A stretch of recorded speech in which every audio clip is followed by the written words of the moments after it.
nama saya Wardana Fisa dari Usman bin Affan. Kali ini saya akan melanjutkan untuk menjelaskan kisah Khulafaur Rasyidin, yakni Utsman bin Affan. 1. Mengenal Utsman bin Affan. Utsman lahir 5 tahun setelah tahun gajah. Jadi umur Utsman lebih muda 5 tahun dari Rasulullah. Utsman sama Rasulullah bertemu di nasab Abdul Manaf nih teman-teman. Terus ada yang mengatakan Utsman lahir di Thaif. Utsman berasal dari Bani Umayyah, yakni salah satu suku Quraisy yang terkenal karena kekayaannya. Keluarga Utsman sangat kaya raya karena berasal dari perdagangan nih teman-teman. Saat remaja, Utsman juga udah mulai berusaha buat berdagang ke berbagai negeri dan berteman dengan Abu Bakar. Nah, karena berteman dengan Abu Bakar, Utsman jadi masuk ke agama Islam nih teman-teman. Utsman juga dikasih julukan Dzunurain, yakni pemilik 2 cahaya, karena Utsman menikahi 2 putri Nabi. Yang pertama Ruqayyah dan yang kedua Ummu Kalsum. Lalu di mata Rasulullah, Utsman ini sangat mulia teman-teman karena budi pekertinya. Terpilihnya Utsman karena Utsman sangat dermawan. Utsman gak pernah ragu buat ngeluarin hartanya untuk dakwah Islam. Kedua, terpilihnya Utsman bin Affan menjadi khalifah. Pada saat Umar bin Khattab sebelum wafat nih teman-teman, Umar memerintahkan untuk bikin majelis syuro yang isinya itu 6 orang yang pada saat itu pantas buat gantiin khalifah Umar bin Khattab. Nah, pada saat itu ketuanya itu Abdurrahman bin Auf nih teman-teman, dan mereka berdiskusi buat milih siapa sih yang cocok buat gantiin Umar dari ke-6 itu. Itu tugas mereka nih teman-teman ya. Dan mereka berdiskusi di rumah Abdurrahman bin Auf. Dari kebanyakan pendapat nih, kebanyakan orang milih Utsman bin Affan teman-teman.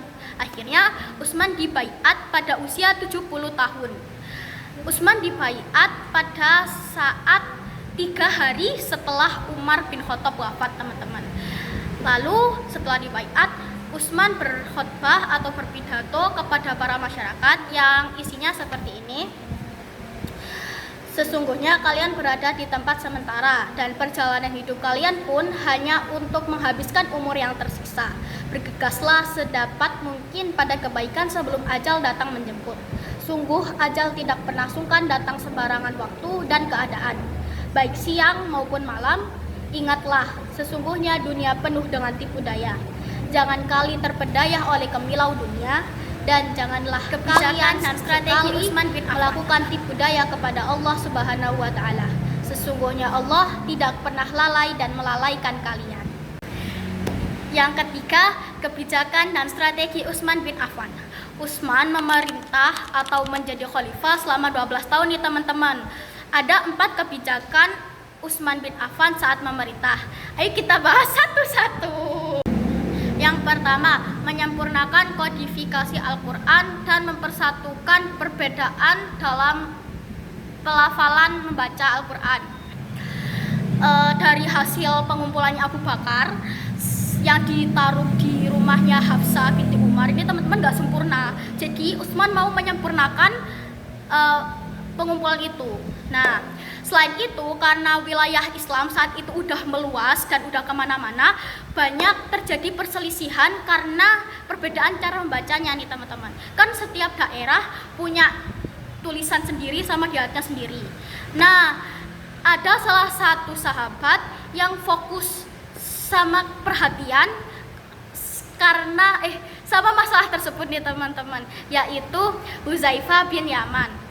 Hudzaifah mengusulkan ke Utsman untuk benerin nih gimana caranya biar nanti selaras lah, semua orang selaras gitu cara baca Al-Qur'annya, tulisannya. Nah, akhirnya Utsman membentuk tim buat nulis ulang, menyalin kembali ayat-ayat Al-Qur'an yang tersimpan di rumahnya Hafsah nih teman-teman. Nah, tim itu ada 4 orang, yakni Zaid bin Sabit sebagai ketuanya, yang kedua Abdullah bin Zubair, yang ketiga Sa'ad bin As, dan yang keempat Abdurrahman bin Harits. Nah, tim ini tuh punya tugas nih teman-teman. Yang pertama, buat nyalin susunan Al-Quran ini menjadi dialek Quraisy. Yang kedua, menyeragamkan susunan surah-surah. Dan yang ketiga, mereka punya tugas buat bikin tujuh buah. Nah, susunan Al-Quran ini disebut mushaf. Mushaf 1 dikirim di Madinah dan disebut Mushaf Al-Imamah. Mushaf yang lainnya disebut Mushaf Utsmani, soalnya dibukukan dan dibuat pada saat kepemimpinan Utsman bin Affan. Nah, yang lainnya ini dikirim ke wilayah Mekah, Syam, Mesir, Basrah, Kufah, dan Yaman. Yang kedua, renovasi Masjid Nabawi. Utsman merenovasi Masjid Nabawi ini bertujuan buat memperluas dan memperindah corak-coraknya nih teman-teman. Yang ketiga, pembentukan angkatan laut yang berdasarkan usulan Muawiyah bin Abu Sufyan yang menjabat sebagai gubernur di Suriah kepada Khalifah Utsman bin Affan untuk melindungi wilayah Afrika, Siprus, dan Konstantinopel yang saat itu mereka dikelilingi oleh lautan. 4. Perluasan wilayah dakwah Islam. Pada masa kepemimpinan Khalifah Utsman bin Affan, wilayah dakwah Islam menyebar melalui beberapa jalur nih teman-teman, yakni jalur darat dan jalur laut. Ancaman terbesar datang dari Bizantium karena mereka terus menyerang wilayah perbatasan pantai Muslim di Suriah dan Mesir. Pada tahun 646 Masehi, pada masa kepemimpinan Amr bin As berhasil mengalahkan Bizantium yang punya keinginan buat menguasai Iskandaria. Lalu pada tahun 651 Masehi, Bizantium menyerang lagi nih teman-teman. Tapi pada saat itu Amr bin As udah digantikan sama Abdullah bin Abi Sarah dan berhasil mengalahkan pasukan Bizantium. Oleh karena cerita itu, Utsman mendengar cerita itu, akhirnya Utsman memutuskan buat membuat angkatan armada laut yang kuat. Nah, Utsman menyuruh Muawiyah bin Abi Sufyan buat bikin angkatan laut. Ternyata nih, yang dibikin Muawiyah ini adalah angkatan laut pertama di Islam, teman-teman. Karena angkatan laut ini, wilayah dakwah Islam berhasil meluas ke beberapa daerah.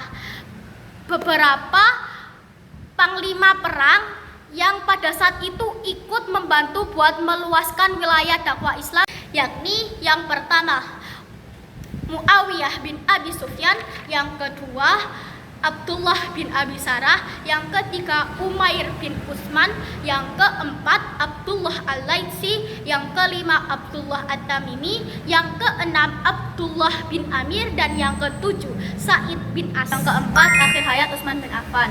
Pada saat itu banyak rakyat yang gak setuju sama kebijakannya Utsman bin Affan, dan banyak daerah yang gak setuju sama pemimpin yang dipilih sama Utsman bin Affan ini. Soalnya menurut mereka itu cuma nguntungin keluarganya Utsman bin Affan aja. Pada tahun 35 Hijriah terjadi pemberontakan yang di dalamnya ada wilayah Mesir, Irak, Kufah, dan Basrah yang ingin Utsman ini turun jabatan dan gak jadi khalifah dan memboikot para pejabat yang gak kompeten. Nah, karena Utsman gak mau nih, soalnya Utsman ini cuma dengar hal baiknya aja yang para pejabat kasih tahu ke Utsman. Jadi Utsman ya enggak gitu. Nah, karena hal itu akhirnya terjadi sebuah fitnah yang besar dari kaum munafik yang dipimpin Abdullah bin Sabah. Beberapa kaum muslimin terhasut oleh fitnah tersebut nih teman-teman. Akhirnya mereka ikut memberontak Utsman bin Affan. Nah, penduduk Madinah yang terdiri dari kaum Muhajirin dan kaum Ansor memberikan bantuan nih kepada Utsman buat merangin kaum pemberontak. Tapi Utsman gak mau, soalnya Utsman gak mau terjadi pertumpahan darah antara kaum muslimin. Akhirnya kaum muslimin ini, yaitu kaum Muhajirin, kaum Ansor, dan sahabat lainnya akhirnya pulang nih teman-teman. Nah, pada saat itu di rumah Utsman bin Affan hanya ada Utsman dan keluarganya, dan mereka dikepung oleh para pemberontak selama 40 hari. Hingga akhirnya para pemberontak bisa masuk ke rumah Utsman bin Affan. Dan pada saat itu Utsman sedang membaca Al-Quran nih teman-teman. Akhirnya pada saat Utsman membaca Al-Quran, Utsman pun dizalimi oleh kaum pemberontak itu. Dan Utsman wafat pada tanggal 18 Zulhijjah pada usia 82 tahun. Utsman menjabat sebagai khalifah selama 12 tahun dari tahun 23 Hijriah sampai 35 Hijriah.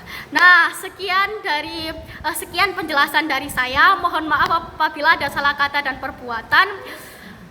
Kita bertemu lagi di pembahasan selanjutnya. Bye bye.